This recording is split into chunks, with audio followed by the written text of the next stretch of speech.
and welcome to this month's Janome Stitch Club. My name is Julia Langley and I am one of the Janome educators, and the idea of this club is to look at your sewing machines, the stitches, feet, attachments, etc., and just try to get you looking more creatively perhaps at some of the features that you've never looked at. And today what I wanted to look at is something that's very close to my heart. It's one of my favourite techniques, and it's a very traditional technique, and I do it both by hand and machine. And one thing that interests me greatly with sewing machines is the fact that they can be used as they are a tool to be used, not just to make things quicker, but also to make things easier. And certainly something that I have found as I'm getting older, I am struggling with my hands a lot more. And some of the techniques and the things, the crafts, not just sewing, but things that I used to be able to do really easily are getting more difficult. And it's making me look to the machine more and more to help me to recreate those techniques that I have traditionally done by hand, and how I can recreate those on the machine to still get the finish that I want. And one of those is needle turn applique. Now, something like this, for example, this has all been done by hand. Now, it's a lovely technique. It's one of my favourite techniques. I've done it for years and years and years. And as I say, I've started, because I've always traditionally done it by hand. It's not until I started teaching that I started realising that not everybody loves hand sewing. I thought, I thought everyone did, but no. A lot of people absolutely loathe and detest hand sewing, or find it really difficult for all manner of reasons.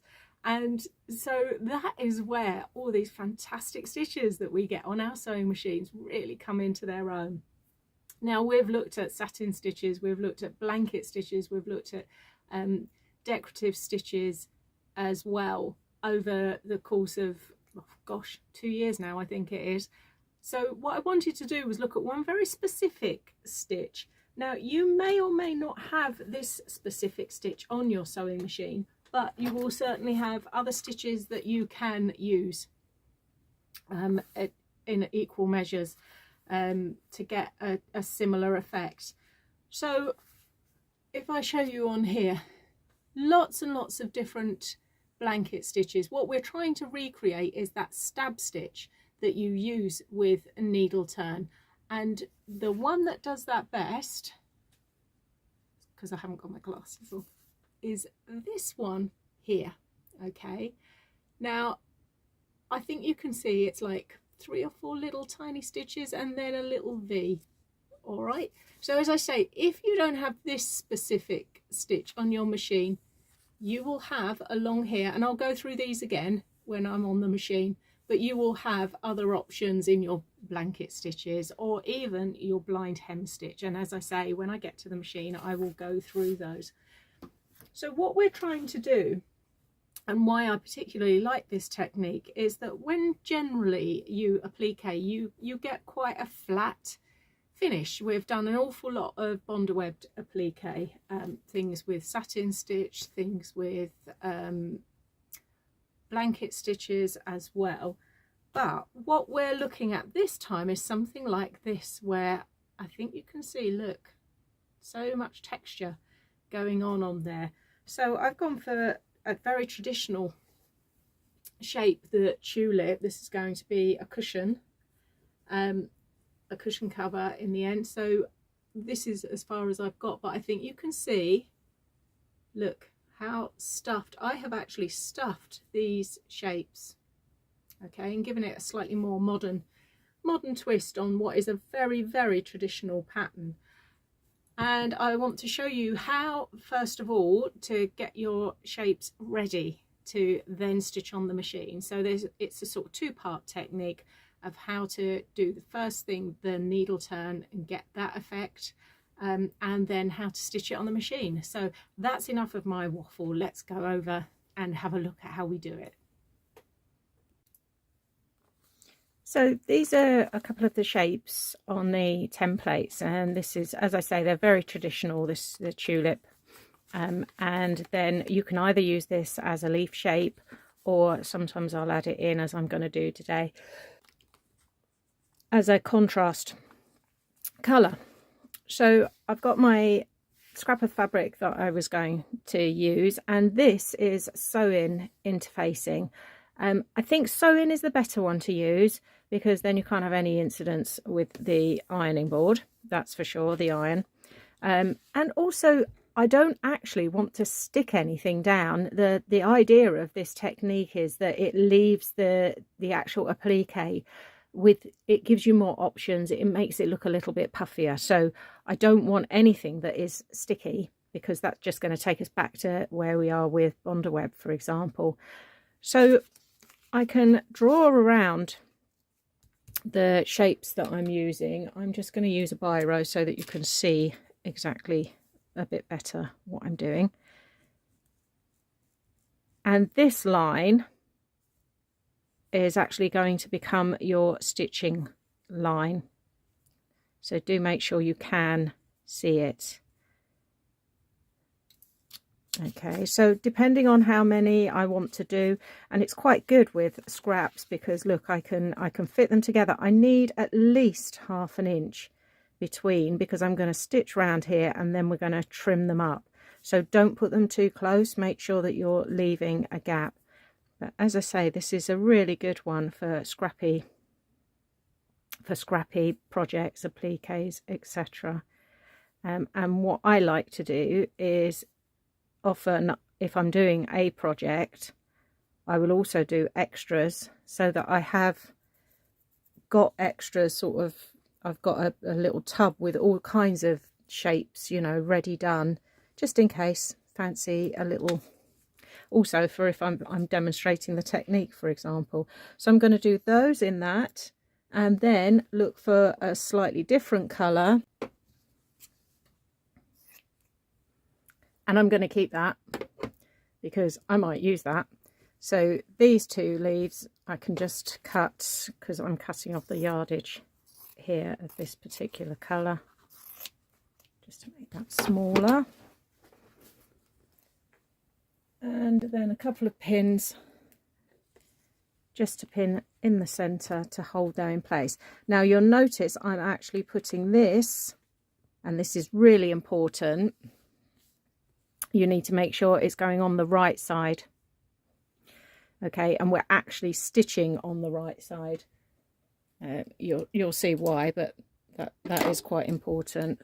Sometimes if you're using a plain fabric, that's not going to notice or make any difference, but certainly when you're using these, make sure that this is on the actual right side of the fabric. Okay, and then we're going to go to the machine. First things first, let's look at feet. You may have this, your applique foot, the satin stitch, which is nice and clear and runs under there. My preferred one for this technique is this, the F2, which is the same, but it's completely open here. And I like that because it means that as I'm actually going around these shapes, I can really see exactly where I'm going and maneuver. And there's also the shorter applique foot as well. I'll put a little picture up in the corner of that one. But as I say, my favourite for this one is this. I think it's the custom zigzag foot. Again, I'll put a picture up in the corner of the proper name in case you haven't got it and want to find it. So let's pop that one on. So this is what we're stitching. Okay, but the important thing here is the stitch length. Okay, this is quite curvy. The little leaves are going to be even curvier as we come in here. So the curvier the line that I'm trying to do, the shorter the stitch length that I'll use. So I'm on my regular straight stitch, but I am going to take that stitch length down. It was on 2.4, which is the kind of serving suggestion, and I'm going to take that down to about 1.5, maybe even a bit less actually, 1.3, 1.2. Judge it by how it's stitching out. Now I'm going to bring you in a little bit closer Okay, because I want you to see exactly what's going on. So on this foot, there's a little mark here, and this here, and this is what I want to keep in line with this stitching line that I've got. Okay, so as I start, and I'm going to put my pivot on. If you don't have a pivot, you can use your knee lift, or just keep your hand here so that you can literally just lift your, I've got my hand under next to the presser foot so that I can just lift and turn as I'm going around this shape. Okay, so as we go along, there we go, I need to lift. So one thing I wanted to just go through, anyone who's got their pivot feature on their machine, so I'm talking about Atelier 7, 9, 9450, 480, CM7, CM8, etc, etc. If you have this feature, do bear in mind that within the settings, and that's the little spanner down here, I'm going to go, because this is a embroidery machine as well, so I need to go into ordinary sewing, and I'm going to go through the screens, and we've got all sorts of choices of things we can do here. And under ordinary sewing, I will get foot height for pivoting. Now this is going to really help here, because I can take that right down. At the moment it's on 3mm.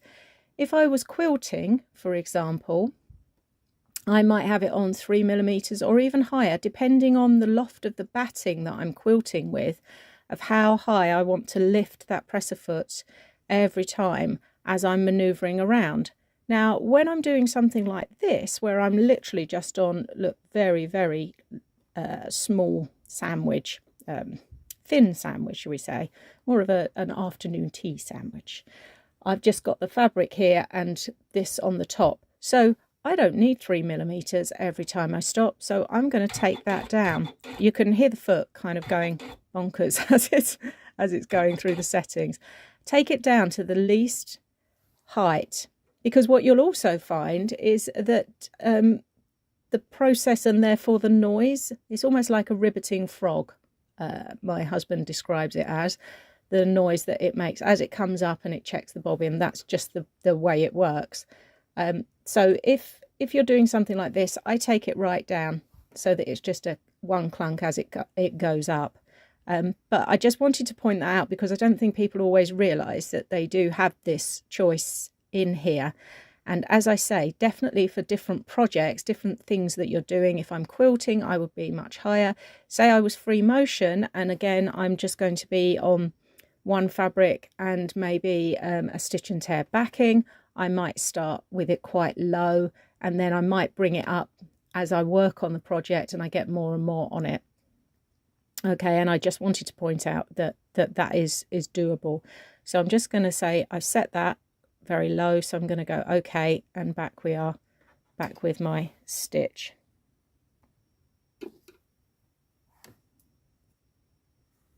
Now I've just come up to the corner here, this pointy bit on my tulip. So what I'm going to do is I've come up, my pivot has brought my foot up so that I can actually pivot. And as I go round, instead of going all the way round just to then go straight down, what I want to do is 2 little stitches, not just pivot and then carry on. Sometimes I do 1, sometimes I do 2, depending, because what I want to do is create a little bit of space in here, because when we turn this through, if I just did a really sharp pivot, there's absolutely no way this bit of fabric here, however much I trim it, is going to fit into this corner. So I just give myself, you know, 2, and these are very small stitches, so I'm just going to give myself the equivalent of 1 ordinary stitch, in this case is 2 of these, across, before I then continue stitching down.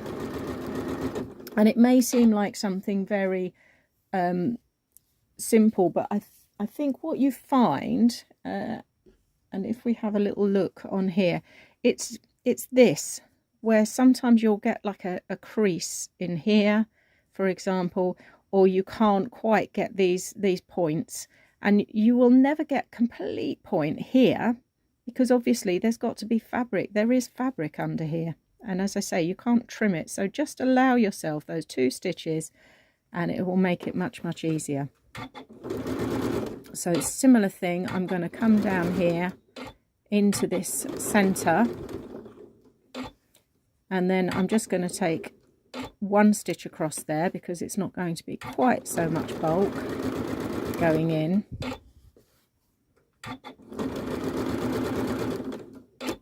Then around we go. Same thing up in this corner, one more stitch, and then I'm going to turn it 2 stitches across,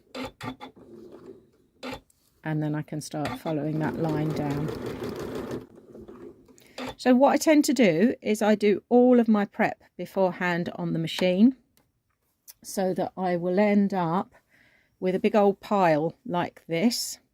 I'm going to show you how to trim it up, but I do all the stitching first, and then I will actually do the trimming up. So I'm going to go back in, and here, for example, I need to clip so that it's going to be able to turn. And as I say, on these corners, I'm going to snip across, just try and lose a little bit of the bulk so that when it turns through,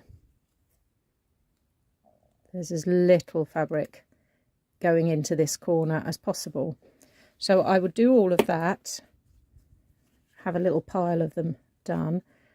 Then what we do is we just pull those apart,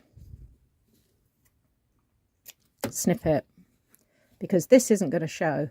So do yourself a favour, do a decent size turning hole on the back, and then we can pull it all through. And what this is doing is, as I say, it is turning under that tiny weeny little turned hem. It's doing it for you, so it's going to hold it. Just be very gentle when you go into those corners. I find a bamboo knitting needle is better than a plastic one. It's not quite so sharp normally, so it's much better for the corners. And then for these round bits, my good old lolly stick, guess which lolly? Whatever the weather, because that will help give you really smooth curves. We are not going to iron this, okay, because what I do not want is, having created, and I think you can see, quite a puffy look here. Just give that a little wriggle if it's not sitting flat. But I've created quite a puffy applique, and if we look at all of these, you can see there's definitely more sort of spring and bounce going on, which is what we want for the next part of the project. So once I've done all my shapes, this is now going to be the center of my block. So this is a 9.5 inch square. Just if you wanted to do this particular project, I'll give you the sizes as I go. And I have put on stitch and tear. Doesn't matter, you need some kind of interfacing for this. So either an iron-on, but I prefer stitch and tear because then I can take it away so I don't have anything extra on my actual quilt block before I then add my batting and then quilt it. And I have folded corner to corner so that I've now got a line. I can see it, I don't know if you can actually see it, but there's just a folded line so that I can actually arrange these on the line, so I can then make sure they're all nice and even, and I've got enough gap round here so I can lose my 1/4 inch when I then come to stitch on. Now on this, I'm actually going to put this in the center. Now I want to make this design stuffed. That being the case, the first one I'm going to sew is actually this one. So I'm going to pin that down and then move these pins for a minute out of the way. All will become, because I want stuffing inside here. So I'm going to stitch this one down first, leaving a gap, stuff it, and then seal that up. And then I can go in and stitch these down as well. And so let's take a little look at the stitches now. I've put a blue tip needle, which is a 75 on here because I want something fairly thin, narrow. I've also put in monofilament on the top, which is, sorry, I should have shown you that before I put it up there. I think I've got a Madeira one in, but it's this. And do make sure you get a good quality one of those, not those cheap and nasty ones that you can get, because otherwise it just isn't the same. It's very fine and it's very strong. Okay, if you don't have that and you want to try this technique, just get the best match that you can for the actual background that you're working onto. Okay, and again, a reasonably fine thread, so sort of 120 weight, even a bobbin fill if you've got a bobbin fill like a bottom line or something like that. But looking at stitches, this is the stitch chart for the 5270 QDC. Good range of blanket stitches along here in Applique, and generally speaking you'd be probably using this one for a lot of the stuff that you're doing. I kind of briefly showed you, hang on, where is it? So on here I've got a lot of these blanket stitches showing up on here. Okay, this one here that's going around the edge, this is actually one of these. Now, when it's in bold, it means it's doing the stitch twice. So you do actually see that stitch much clearer. It's much, much more like a hand done stitch. The one on the edge there is this one, where that is done because obviously it goes down and then comes back on the teeth. The gums here is just single stitching rather than double stitching like these ones are here. So any of these stitches are going to give you a slightly different look. Okay, I would highly recommend whatever stitches you've got on your machine, stitch them all out and see what they look like, because you'll see straight away which ones are the ones that are going to be better for the job.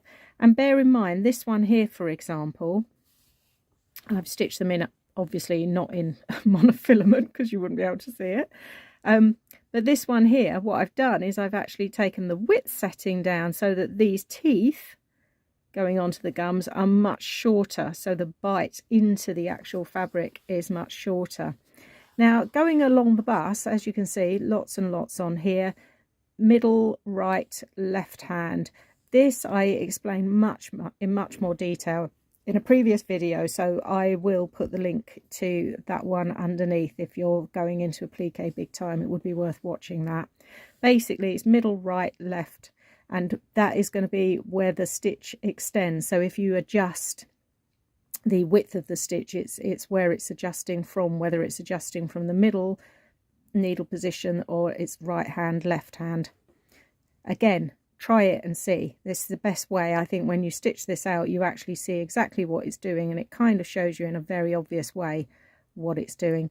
So if we go along here, the stitch I'm looking for this technique, which not all machines have, but this one has it, my one has it here, this one here, it's almost like a little V rather than an actual double, which means that it's on here, believe it or not, but you can't even see it. It's actually stitched down here. I'll show you on the bottom, because look, there it is. That's the bobbin. But when you look on the top, because I've done it in that clear monofilament, look, you can hardly see anything. And that is exactly what we want to achieve this kind of look. Okay, so it is going to look like it's hand done. Now, if you don't have this choice of stitches, you might not even have a blanket stitch. If you are on a more basic machine, something with a mechanical machine, for example, what you need to be looking at is the blind hem stitch and then adjust your settings on that. You won't be able to get them quite to this level, but with a monofilament, and again, like I say, I've used an actual thread or you wouldn't be able to see it, that will achieve a fairly decent effect. Okay, again, it's thread, needles, experimenting, getting the stitch right. But I am going to be using this stitch here which isn't number 52 on my machine, as I've just discovered. There's nothing better than looking at an instruction book for one machine while you're sewing on the other. And I've got that all set up ready so that I can come in under here. I've also got my seam ripper. I use this when I'm doing this because the pointy bit here is going to allow me, if necessary, to roll that interfacing underneath so that it doesn't get seen. I've got my favourite foot on here, which is my open toe. And what I'm going to do is I'm going to start sort of halfway down this leaf, and I'm going to take my speed down good and low. I don't sew slow for many things, but certainly for applique I do. I'm going to drop that needle so that I know that I'm on the outside here, and this is what I mean about being able to just gently roll that under. So as I start sewing, that stitch is just, can you see, it's just doing 1 2 3 I think, and then it grabs onto the top. So my job is that lift and turn again. So once again I've got my pivot on. I'm just going to move this needle out here now. It's the trouble when you're on very small shapes. I have done smaller, but anyway. So as I turn that, I'm always going to do it from the outside edge of that outside curve. And as I say, I can use this to just gently roll it under. And try and keep those 3 stitches off the applique shape, and only the bite, that little V or the little the teeth of your blanket stitch, if you're using that one, is going on the top. Okay, and I'm squishing that down again.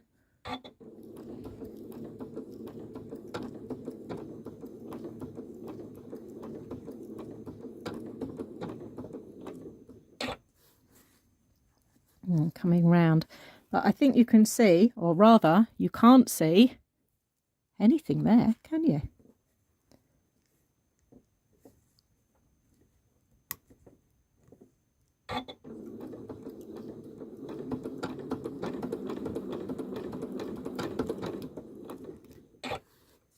Coming round the corner.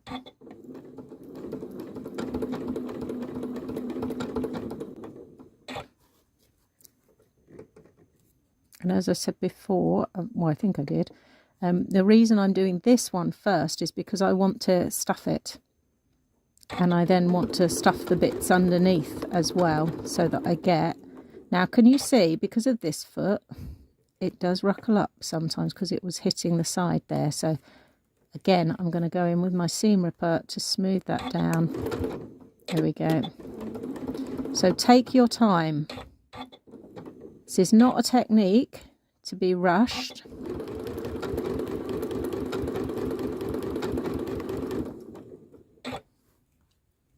If you want a really good finish.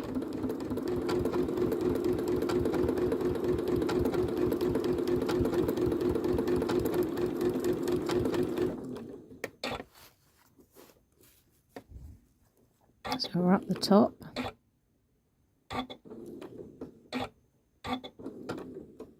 There we go. Let's just caught on the top and over to the side, and I'm starting to see that white.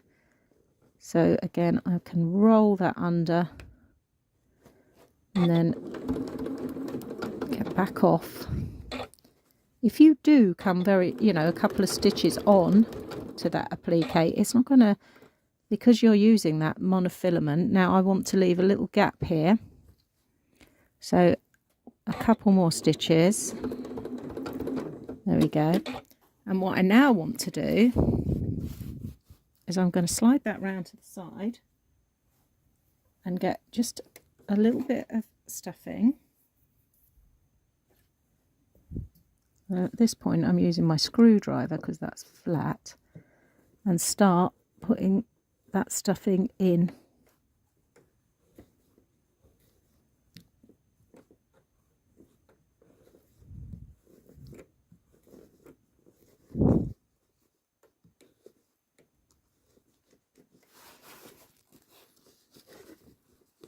You can kind of, I don't want too much. I'm not, you know, I'm not interested in making this huge because it's then going to stop the block. It's going to distort the block if I make it too squidgy. So like I say, that wasn't very much. If it's difficult to get to, I have got a double lift on here, so I can lift that up and move it. If not, just, you know, finish your stitching and then go back in and start again. It's the easiest thing to do, but I've kind of developed the art of doing this without breaking off as I go around. And look, you can already see I've got that nice curve. So again, I'm going in with that seam ripper just to get that curled under, and off we go again to close up that gap. So we're down to here and then we're done. Just going to run over and then do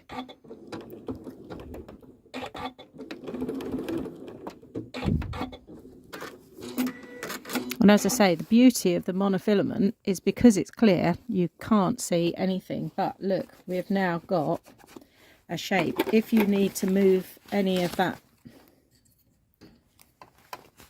stuffing around, then I normally just go in with a pin and just squidge it around a little bit more.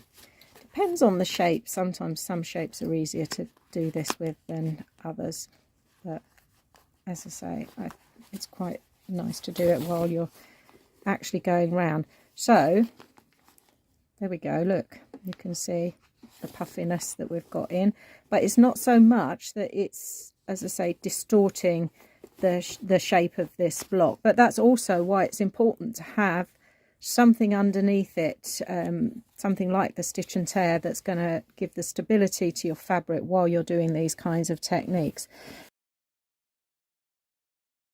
Having shown that technique, I've finished off. I've left it as a panel actually, and partly because I want to use this as an example in classes really going forward of what you can do on the machine. And I've taken it a step further. If you look closely, I've quilted it and I have used the hand look quilt stitch again with that monofilament on the machine. I will put a link below because I did do a video about that stitch as well. And can you see how, look, now there's going to be a debate about this. I know there is. Some people absolutely love quilting to make everything look really, really flat. I don't. What I love is I love the puckered look of a really old, well-loved, well-washed quilt. And I think we can safely say that I've managed to achieve that with that hand look stitch. I've deliberately messed a bit with the tension to get that slight look, because if I'm hand quilting, what I do is I then tug it to get this kind of slightly drawn puckered look. And as I say, that is personally something that I absolutely love in quilting, and I know I've probably just thrown it out there, so you know, answers in the comments, but it's what floats my boat. So, and I can do it on the machine as well. So that's all I was trying to kind of not prove, but show you this month. So I hope you enjoyed that. If you can give a little thumbs up, put anything in the comments if you've got any questions or anything like that, and I'll see you next time.